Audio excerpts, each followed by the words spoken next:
İndi isə növbəti məruzə üçün bizim deməli onkoloji diaqnozu olan insanın ruh halı, görünməyən mübarizə haqqında danışmaq üçün sözü Maarif Məmmədova veririk. İlk öncə xahiş edirik Maarif Məmmədov özünü tanıtsın hər kəsə, sonra isə öz sunumunu yapsın. Evet, Buyurun. ben zaten Mübariz Bey'e bıraktım o detayları. Peki, ben de teşekkür ediyorum hepinize. Tekrar görüşürüz. Teşekkürlər. Sağ Hoşça olun. Sağ olun. Maarif Bəyin səsini açıq. Abdullah. Salam, vaxtınız xeyir olsun. Bəli. Bilmirəm səsim gəlir yoxsa gəlmir. Gəlir. Dostların üzündə görmürəm. Yəqin ki məşğuldurlar. Amma mən soruşmaq istəyirəm necədirlər təlimin ortasında.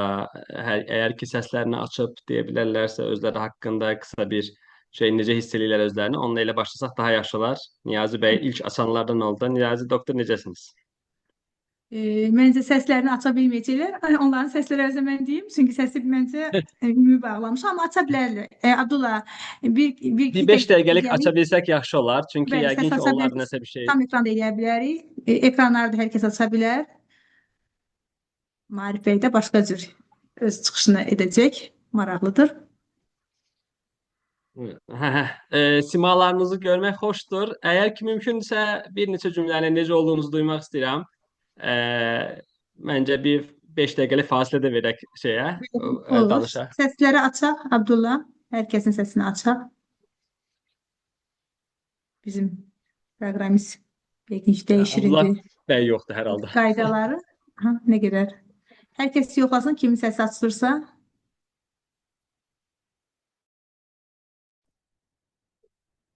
Salam, çox sağ olun. Yaxşıyıq. Sizlər necəsiz? Təşəkkür edirik.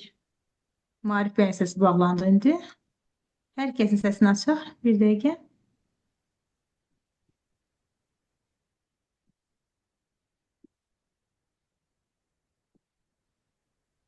Abdullah səsləri bağlandı. Aha. Okay. Texniki belə şeylər olur. Hocanın sunumu ilə, Tünzələ xanım siz də hər halda açmışsınız, nəsə demək istəyirsiniz. Yo. Okay. Varmı əhvalını paylaşmaq istəyən, özünü necə hiss etdiyini söyləmək istəyən, duymaq istəyirəm mən. Yolda gedənlər var, yolunuz açıq olsun. Qatıldığınıza görə təşəkkür edirəm. Samir bəy, yolunuz açıq olsun. Elgül xanım, buyurun. Bilirsiniz nə demək istəyirdim? Həmişə xəstə yönümündən danışırıq. Xəstələrə diaqnozu demək. Bunun bir əks tərəfini də göstərən bir sunumlarımız olsa çox yaxşı olar. Yanma sindromu həkimlərdə. Yəni daimi olaraq xəstələrlə kontaktda olub, onlara daim sizdə onkoloji xəstəliyi var və yaxud da terminal mərhələdə olan bir xəstələrlə işləyən bir onkoloqların özlərində də yanma sindromu olur. Yəni bu yönündən də bir sunumunuz olsa çox yaxşı olar. Təşəkkür edirəm. Əslində təqdimat bu paylaşımın son hissəsini kiçik bir başlıqda onu ələ almışdım, amma mənə elə gəlir ki, bunu fərqli ortamlarda danışmağımız lazımdır. Həqiqətən də bəzən bir-birimizin necə olduğunu soruşmaq və dinləmə ehtiyacımız çox olur. Sadəcə yanan halda yox, yanmayan halda da soruşub, bəlkə də onu anlamağa ehtiyacımız olur. Əslində bu təqdimatın da psixoloji yanaşma belədir, bunu sizə çatdırmaqdan daha ziyadə birlikdə bir beyin fırtınası etmək istəyirəm. Yəni əslində onkoloji diaqnozu olanların həyatında bu yaşantı necə olur? Onlardan duyduqlarımı sizə, onlardan əldə etdiyim bilgiləri çatdırmaq istəyirəm ki, orada belə bir şeylər yaşanır. Biz də bunu bu tərəfdən görürük. Bəlkə birlikdə əl-ələ verərək, nə isə birlikdə müzakirə eləyərək daha fərqli bir yanaşma ortaya qoya bilərik. bəlkə də onları sadəcə xəstə, yəni prosesi sadəcə xəstə müalicəsi və ya xəstəliyin müalicəsi kimi deyil də bir şəxsiyyətin, bir fərdin, bir insanın ələ alınması kimi daha kompleks, daha hərtərəfli ala biləriyi əslində müzakirə etmək istəyirəm və çalışacağam ki, burada bir öyrədici deyil də, öyrənən və bildiklərimi paylaşan tərəfdə olum və mənə elə gəlir ki, birlikdə nəyisə müzakirə etməyimiz belə daha rahat olacaq. İştirakınıza görə hamınıza təşəkkür edirəm. Ümidvaram ki, Həqiqət xanım ki, nə zamansa bizə fürsət verərsə, yanma ilə əlaqəli nələrsə danışa bilərik. Bu sadəcə bəlkə də onkoloji xəstələrə xidmət edən mütəxəssislərdə yox, bir çox tip personalında qarşılaşırıq. Bunu da xüsusi olaraq ələ alıb müzakirə etməyimiz faydalı olar məncə. Əgər əlavə yoxdursa, mən biraz daha yavaş-yavaş təqdimata girim, sizin də vaxtınızı almayım. Olar? Buyurun, çox xoşdur. Buyurun, başlaya bilərsiniz. Muzaffer Hoca'nın dediklərindən təkrarlar ola bilər. Üzürlü hesab etmenizi istəyəcəm. Çünki mən gec qoşula bildim. Bilmədim nələr əvvəl danışıldı və bu arada biraz xəstələnmişəm. Səs tonum sizi yormamasına diqqət edəcəm. Daha qısa və dolğun danışmağa çalışacağam. Bilmirəm, sunum görsənirmi, yoxsa görsənmir? Texnik olaraq qaydasındadırmı hər şey? Tamam, teşekkür ederim. Psixoonkologiya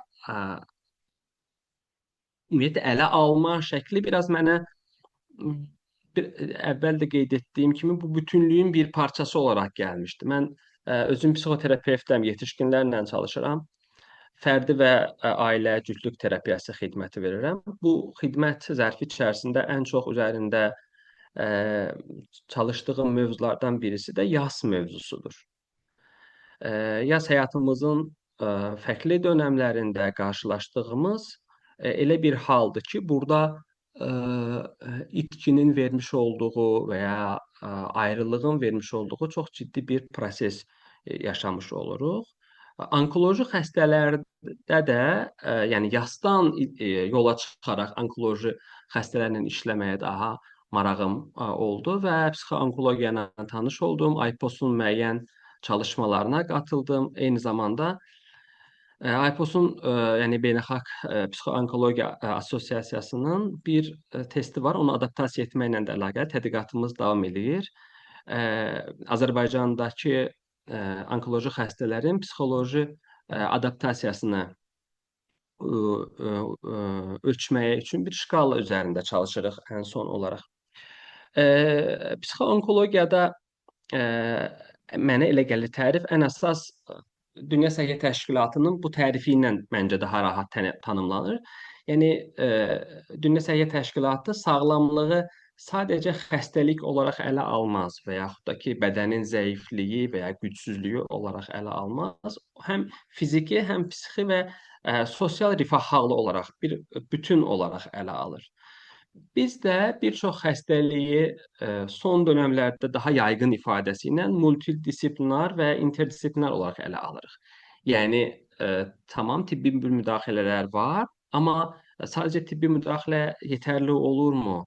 Və yaxud da ki, tibbi müdaxilənin olması üçün şəxs nə qədər hazırdır, diaqnozunu nə qədər qavraya bilir və ya necə mənalandırır, diaqnoza qədərki həyat tərzi və s. necə olub, bu kimi şeylərin ümumi prosesə təsir etdiyini düşünürük. O yüzden biz deyirik ki, tamam, onkoloji proseslərdə sadəcə tibbi müdaxilə yox, eyni zamanda psixoloji, sosial faktorları da, yəni Muzaffer Hoca da dedi, ələ almaqda fayda var.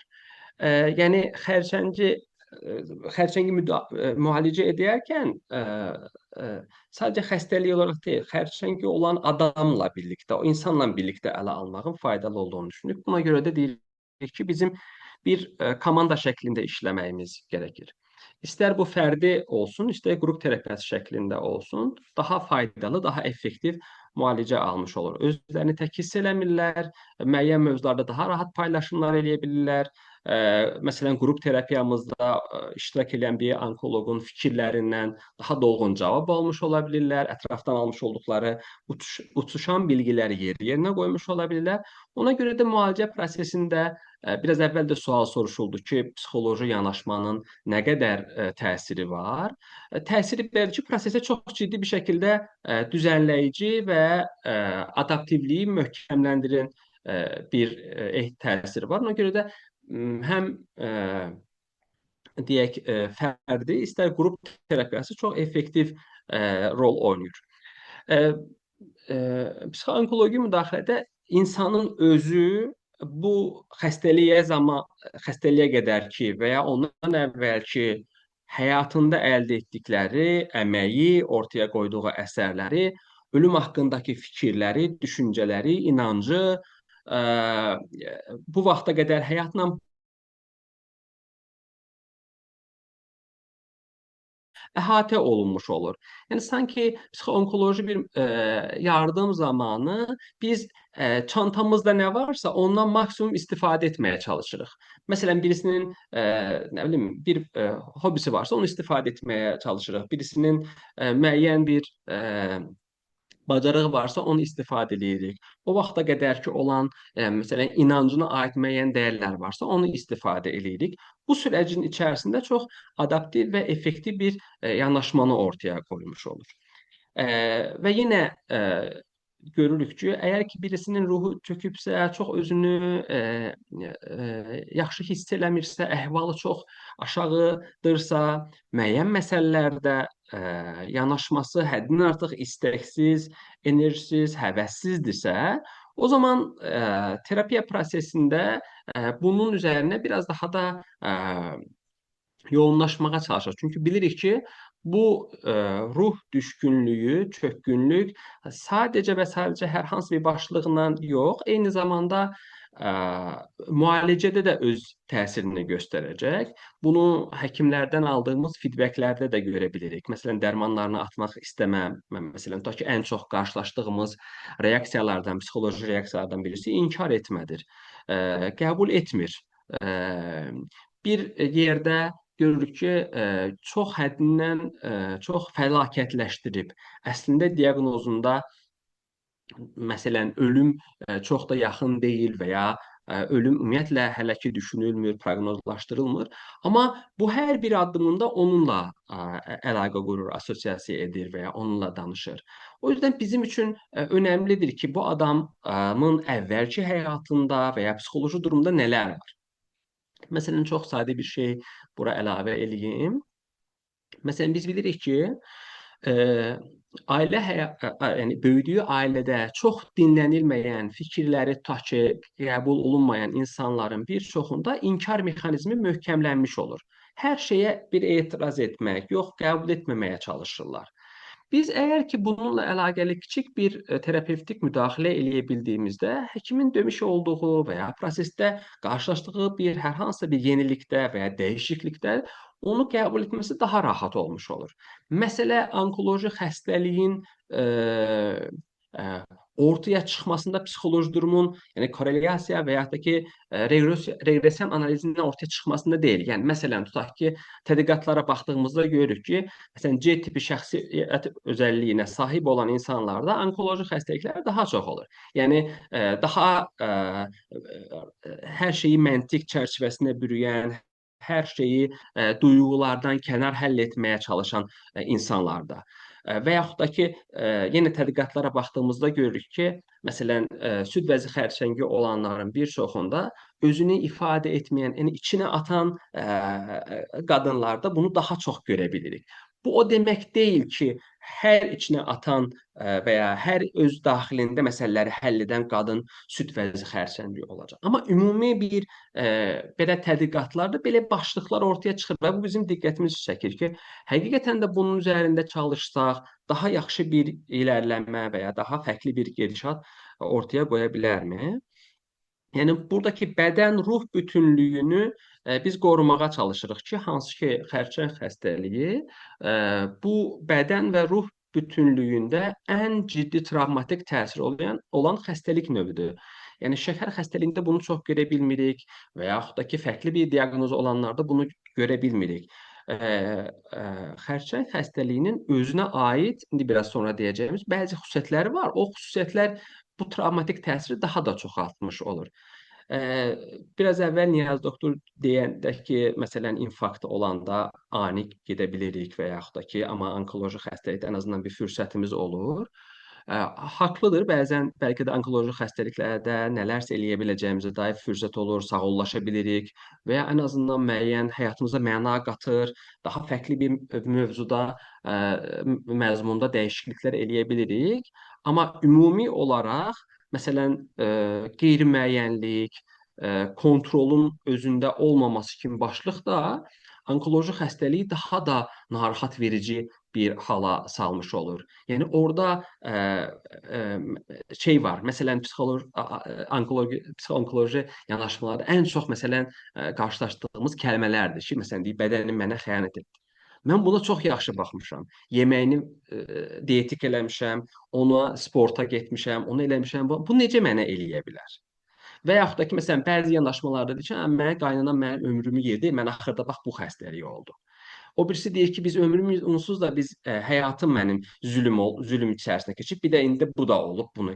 Yəni bizim üçün önəmli olur ki, xəstəliyə necə referans verir, bu xəstəlik diaqnoz qoyulduqdan sonra onun həyatında nələri alt-üst edir? Məsələn, bəzilərində fiziki gücünü əlindən almış ola bilər. Bəzilərində münasibəti, bəzilərində cinsi gücünü əlindən almış ola bilər.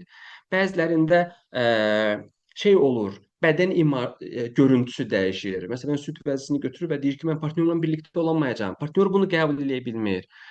Bir çox məsələdə fiziki patologiya və ya fiziki ortaya çıxan bir müdaxilə, xüsusilə də cərrahi müdaxilə təşvişi artırır və onun ciddi bir emosional olaraq gərginləşməsinə, depressivləşməsinə yol açmış olur. Onkoloji diaqnozu olan xəstələrdə bir tərəfdə sanki ümid arayışı var. Bir şey yaxşı olacağı eşitmək istəyirlər.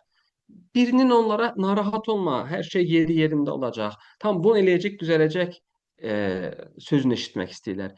Bir yandan da çoxlu müqavimət göstərirlər. Çünki kontrol yoxdur da. Nə olacağını, geri gələcəyini, təkrar metastaz ola bilər. Buna dair çox da hələ-hələ internet ortamında almış olduqları bilgi, məlumat çirklənməsi ilə hər şey qarışmış olur. Bu süreç içərisində ona görə də bizim o bədənlə yanaşı ruhun balansda saxlanmasına yönəlik addımlar atmaq istəyirik.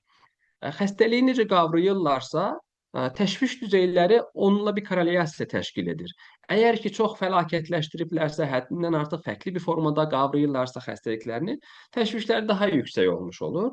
Amma daha doğru bir qavrayış, yəni məsələn, həkimindən doğru məlumat alıb və ya ətrafında olan xəstəlikli insanlarla paylaşım eləyib və s. bu hallarda təşvişləri daha aşağı düşmüş olur.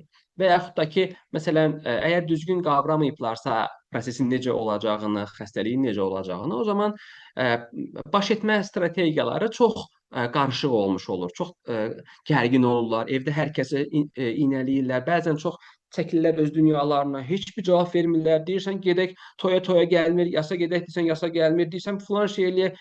Hər şeydən özlərini izolyasiya edirlər, təcrid edirlər. Bəzən də ki, ailə mühiti və ya ətraf onu izolyasiya edir. Deyir ki, buna onkoloji bir xəstəlik varsa, aman ona bir şey eləməyin, dəyməyin ona, evdən çölə çıxmasın və s. şəklində. Ona görə də bu müqavimət və ümid gedişatı içərisində də yorulmuş olur bir yandan da. Həm xəstənin xəstəliyi olan şəxs, həm də ki, xəstə yaxınları və tibb personeli eyni zamanda. Reaksiyalar, qeyri-müəyyənlik, kontrolsuzluq, panik və travma, belə hamısı qarışıb bir çətinliyi ortaya çıxartmış olur. Psixoloji yardımda da əsasən bunlar üzərinə biraz daha da stabilizə etmə, yeri yerinə qoyma, o qavrayışı ayrışdırmağa yönəlik addımlar atırıq biz. Müalicə prosesində bizim üçün üç əsas tərəf var. Onlardan birincisi ailədir, ikincisi tibbi personel, onkoloq həkimlərimiz, üçüncüsü də ki, xəstəliyi olan şəxsin özü bu prosesi necə qavraması. Ailə niyə görə önəmlidir? Məsələn, ailə daxilində bir çatışma varsa, məsələn, tutaq ki, xəstəliyi olan şəxsin çox ciddi bir rolu var. Bir güc rolu var. Və yaxud da ki, nə bilim, mal varlıqlarına əlaqəli daşıyıcı bir roldadır. Bu zamana qədər həddindən artıq sərt bir idarə etməsi olub. Çəkilsə ailə sistemi dağılacaq. Və yaxud da ki, nə bilim, qohumlarla bölüşdürülməyən nələrsə var və s. bir çox şey. Və ya ümumiyyətlə ailə içərisində məsələn xəstəlik diaqnozu qoyulana kimi məsələn xəyanət hadisəsi olub. Bu vaxta qədər tutaq ki, ər-arvad münasibətlərində çox ciddi bir qopuqluq olub və s. Bu kimi çatışmaların olması, maddi, mənəvi qarışıqlıqların olması müalicə prosesində ciddi bir şəkildə təsir edir. Ailədən dəstək ala bilmirik, özü çox da istəmir onlardan bir şey eləmək, onlardan daha da uzaqlaşmış olur və s. Tibb personelinin burada necə bir şey olur və yaxud da ki, psixoloqların da burada məncə təsiri olan bir şeydir. Məsələn, bəzən olur ki, xəstəliyi yas kimi yaşayırlar. Hələ yas, yəni itki yoxdur və s.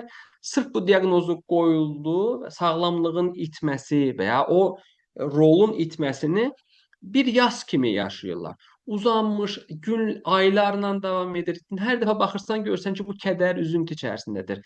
Bir depressiv bir yaşam içərisinə girib. Heç bir şeyə qatılmaq istəmir dediyim kimi. Bu kimi hallarda biz tibb personelinin də daha çox təsirləndiyini görürük. Nə etməyə çalışırsa, hər dəfə həvəsləndirməyə çalışır, ümid verməyə çalışır ki, yoxsa narahat olma, yaxşı olacaq. Bir də görürük ki, onu da aşağı çəkir. 1, 2, 3 gün ərzində bir neçə belə bir hadisə ilə qarşılaşdığında tibb personeli də burada yorulmuş olur. Bir də xəstəliyi olan şəxsin bu proseslə əlaqəli fikri bizim üçün önəmlidir. Necə qavrayıb, hansı mənalandırıb, onun həyatında nəyi dəyişib və s. Diaqnoz adaptasiya bizdə çox çətindir bizim cəmiyyətdə. Bunun bir neçə səbəbi ola bilər. Biz fərdi olaraqdan nələrsə üzərimizə almağımız zəif ola bilər. Davamlı ailəmizə nələrsə deyir. Məsələn, məktəbdə də belədir də. Məsələn, uşağın qiyməti yaxşı deyil, anasına deyirlər ki, uşağın yaxşı oxumuş. Nə bilim, qızı köçürür ailə, qızının bir problemi var, atasına, anasına xəbər edirlər. Özündən danışmır. Bizdə belə bir şey var. O elə bil ki, özümüzə aid olan şeyi deməkdə çətinlik ta əvvəldən öyrəşdiyimizə görə bəlkə də və ya başqa faktorlar da ola bilər. Diaqnozumuzun da özümüzə söylənməsi və ya ona bizim də sahib olmağımız o qədər də asan da olmur. Biraz əvvəl var idi, hoca əvvəl dedi, yoxsa yox. Bu xəbər verməklə əlaqəli məsələ bizim üçün də önəmlidir. Necə xəbər verəcəyik, verməliyikmi, verməməliyikmi? Burada mənim düşündüyüm və ya tətbiq elədiyim ən əsas şeylərdən birisi budur ki, əgər ki, xəstəliyi olan şəxs müalicə ilə əlaqəli hər hansısa bir müqavimət göstərmirsə və yaxud da ki, həyati funksionallığını ehmal etmirsə, işinə gedir, nə bilim, və ya məsələn, ciddi bir narahatlığı yoxsa, tutaq ki, siqaret çəkirdi, amma yenə davam eləyir siqaret çəkmə, amma çəkməməsi lazım. Bu kimi ciddi hallar yoxdursa, açıq bir şəkildə deməmək də ola bilər. Bəzi amma insanlar var ki, onlar soruşurlar, bilirlər. Deyir ki, məsələn, mən gəlmişəm bu xəstəxanaya, bilirəm nə xəstəxanasıdır, dərmanım nədir, mənə bunu de. Buna açıqlığı varsa, bundan danışa bilərik. Yəni, şey də var. Məsələn, bəzən də ailə susur, amma xəstə bunu bilir. Bu kimi hallar olur. Orada da biz ailə ilə münasibətinə baxırıq ki, görürsən bu nəyi saxlayır, nəyi gizlədir, necə bir məsələdir, ailə niyə bunu demək istəmir və s.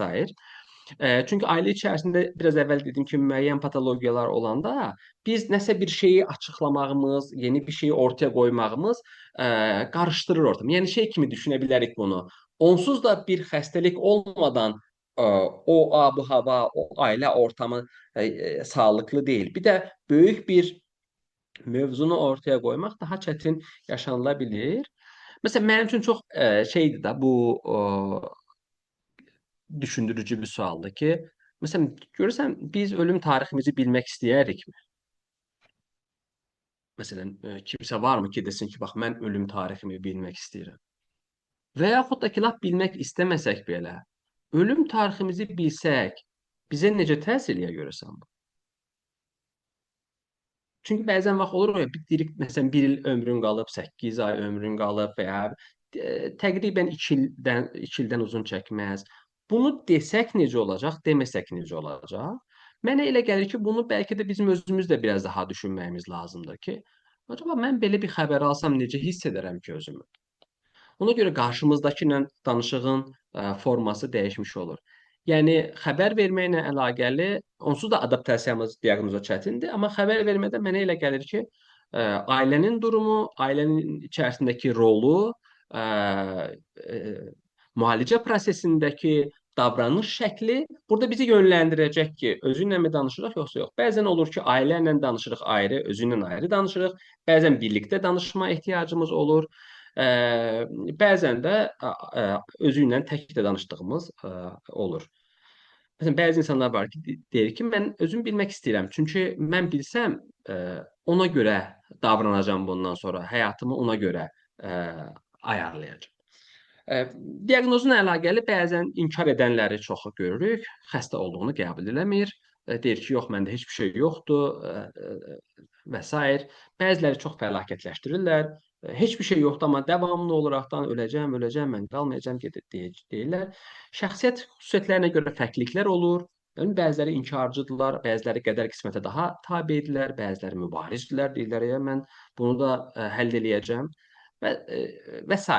Ona görə də bu məlumat vermənin şeyi yoxdur. Mən düşünürəm ki, hər bir xəstənin xəstəliyinə əlaqəli məlumat alma haqqı var. Amma dediyim kimi, bu kimi xüsusiyyətləri diqqətdən qaçırmamaqda fayda var. Onkoloji xəstələrin və ümumiyyətlə son dönəmdə digər məncə xəstəliklərdə də bu belədir. İnternetdən və ya sosial mediadan əldə olunan məlumatlarla çoxlu bir qarışıqla gəlirlər bizə. Bəs bu necə olacaq? Siz bunu demişdiniz, bəs bu ola bilərmi və s. Mənə elə gəlir ki, orada tibb personelinin və ya bizim duracağımız yer belə olmalıdır ki, yəni bizim bir etibarlı bir tərəfdaş olmağımız lazımdır ona. Yəni ki, bir təyyarəni haqqında məlumat ala bilər birisi internetdən və ya başqa bir yerdən oxuyub, amma o təyyarəni sürə bilməz də, onun pilotu ola bilməz. Biz orada pilot olduğumuzu ona hiss etdirəcəyik. Yəni mən bilirəm nə etmək lazım olduğunu çatdırmağımızda fayda var.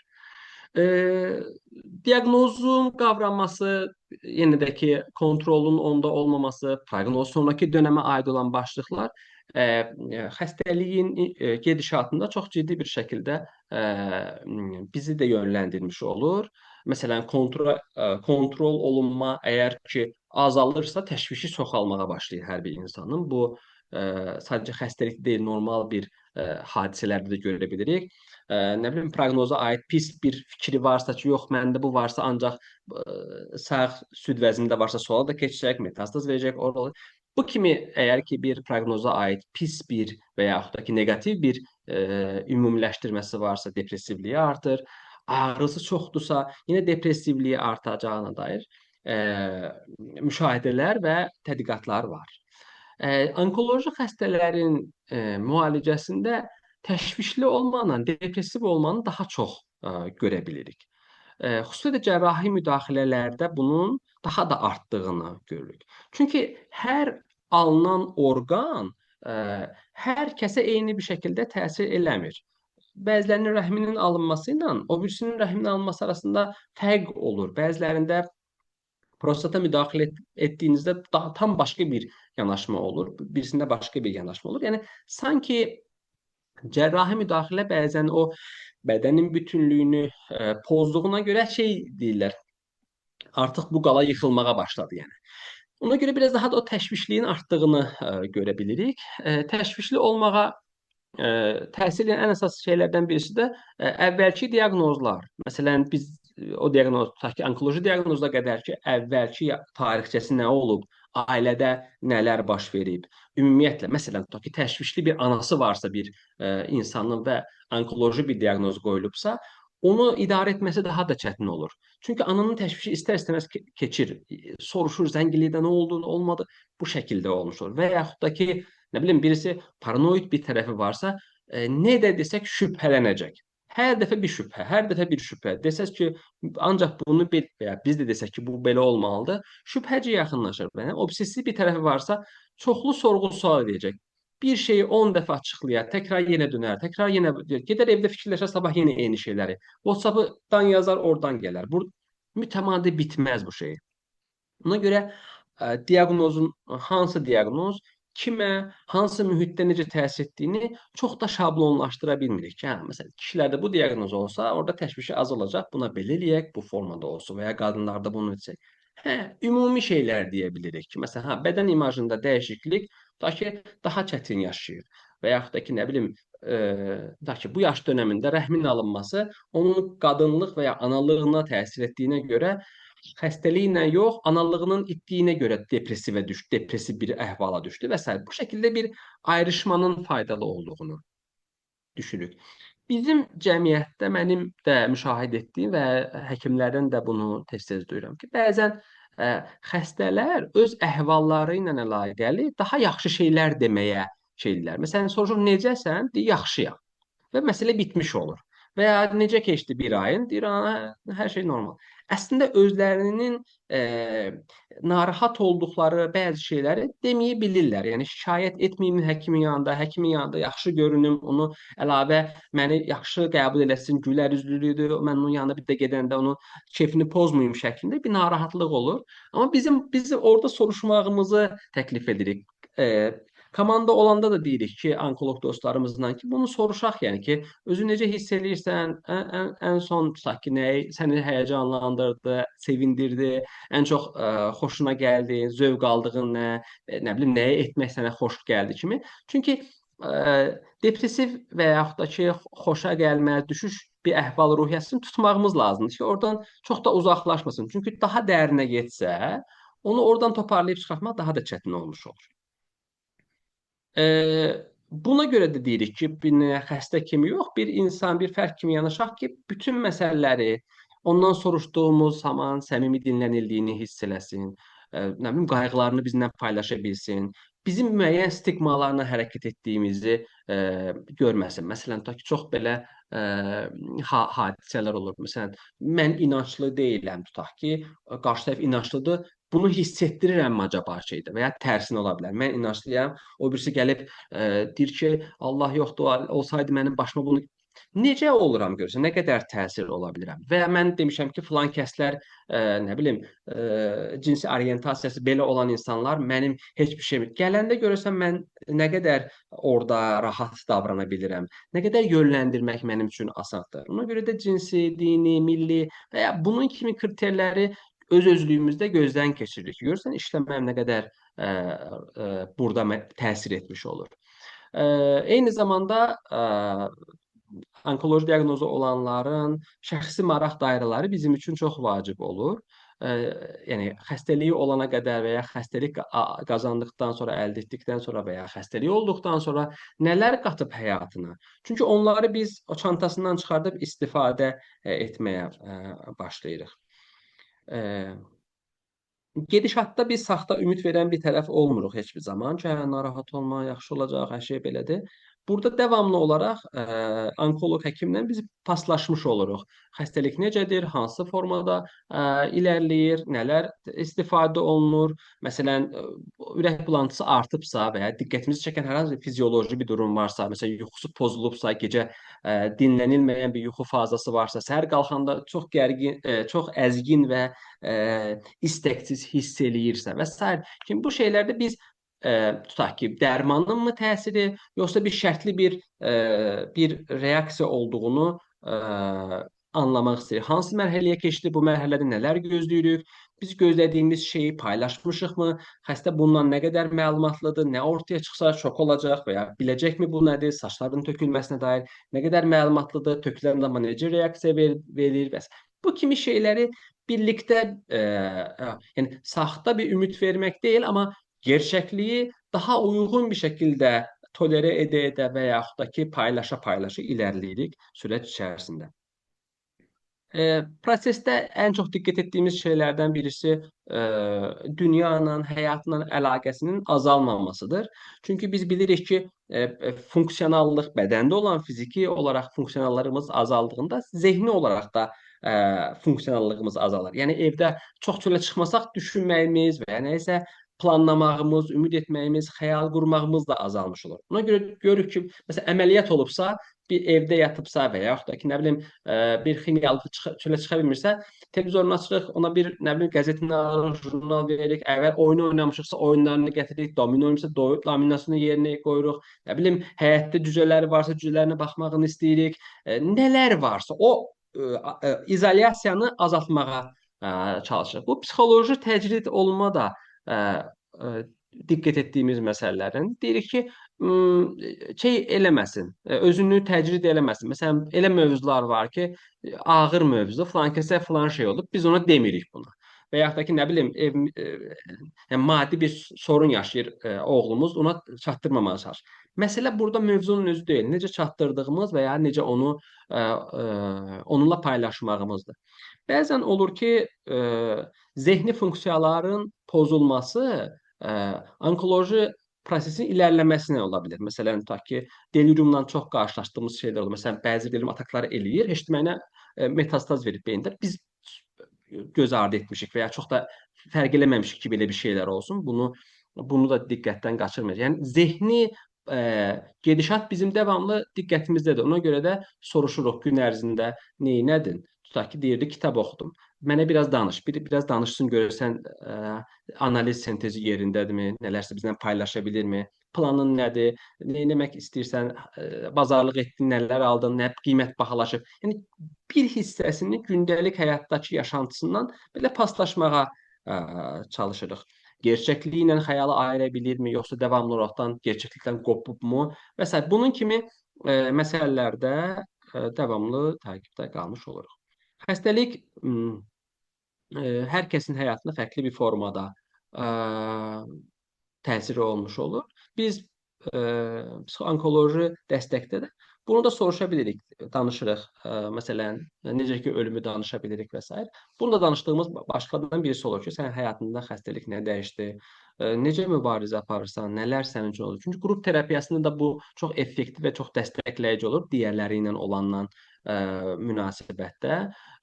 Xəstəliyə qədər ki, necə edin, indi necəsən, orada nələri gətirə bilərsən, burada nələrə daha çox ehtiyacın var, öncəliklərində nələr dəyişdi, prioritetlərdə nələr yerlərini dəyişdi, hədəflərin indi nədir, müəyyən vaxtlar etmək istədiklərini müəyyən vaxtlar indi necə edirsənmi, etmirsənmi, etmək üçün nələrə ehtiyacın var, bu kimi bir gedişatı izləmiş olur. Bəzən də olur ki, bizim prosesdə yolunda getməyən şeylər də olur. Yəni bilirik ki, nəticə yaxşı olmaya bilər və yaxud da ki, müalicədə həkimdən aldığımız bilgilərdə nələrdəsə, yəni ki, diaqnozda və ya proqnozda müəyyən şeylər dəyişirik və ya müəyyən nəsə bir yeniliklər ortaya çıxa bilir. Bunu da danışa biləcəyimiz bir etibarlı bir tərəfdaş olmaq istəyirik ondan və bunun üçün çalışırıq ki, yolunda getməyən bir şeylər var deyə bilək. O etibarı, o rahatlığı saxlaya bilək. Ailə üzvləri ilə xəstələr arasında çoxlu, bəzən örtülü qəzəb yaşanılır. Yəni ki, üzdə hər şey yaxşıdır, amma arxada, altda bir qəzəbləndiyi tərəfi olur. Məsələn, ailə böyüyünə qarşı və ya nə bilim evlada qarşı. Bu sürecin içərisində bunu valideynlərdə hiss edirik. Məsələn, tutaq ki, müalicə və ya evladlarda da müalicəsini düzgün aparmayan ona qarşı kəskin reaksiyalar bildirir, hirslənir və ya ona qarşı həddindən artıq deyək belə öfkəli olmuş olur. Əgər ki, biz müşahidə etsək ki, bir örtülü nəsə bir şeylər var, bu tam ayrışa bilməkləri, nəsə bitməyən işləri var, əslində bitirməklərini yönəlik dəstəkləyici oluruq. Müəyyən mövzular məsələn, illərlə danışmışsa danışmağına yönəlik cəsarətləndirmiş ola bilirik. Nə bilim, ailə içərisində müəyyən çatışmalar varsa, onların ortadan qalxması bizim üçün önəmli olur. Çünki bu gedişatı da öz-özlüyündə düzəlməmiş olur. Tibbi personal baxımından və ya psixoloji personal baxımından bizim üçün iki əsas başlıq var. Birincisi budur ki, mən yəni xəstəliyi olan şəxslə necə bir əlaqə qurmuşam. Əgər ki, çox simbiotik bir əlaqən varsa, yəni ana-uşaq əlaqəsi kimi bir əlaqən varsa, o zaman daha çox yorucu olur bu əlaqə. Yəni mənim xəstəliyimə bir şey olmamalıdır. Və yaxud da ki, mənim xəstəmə bir şey olsa, başlayır özünü günahlandırmağa. Bir şey oldu, üzüntüsü olur, kədəri olur, mən nə eləmədim, nə etmədim. Mütəmadi olaraq özünü yüklənmiş olur və yaxud da ki, qaçınan bir əlaqəsi varsa da qəbul etmir ki, mən necə, yəni məndə ola bilər. Bu kimi hallarda da istəyirik ki, vedalaşmağımız yerində olsun. Yəni əlimizdən gələni etdiyimizə dair bir yerə gələk və vidalaşa bilək onunla. Həm proseslə, həm xəstə ilə, həm görmüş olduğumuz işin dosyasını bağlaya bilək anlamında. Mənim demək istədiklərim bunlar. Ümidvaram ki, sizi çox yormadım. Belə özət şəklində bunları paylaşmaq istədim. Amma bilməm nə qədər təkrarlar oldu, nə qədər fərqli bir şeylər oldu. Əgər suallar varsa, onları müzakirə edə bilərik və yaxud da ki, yoxdursa da sağollaşa bilərik.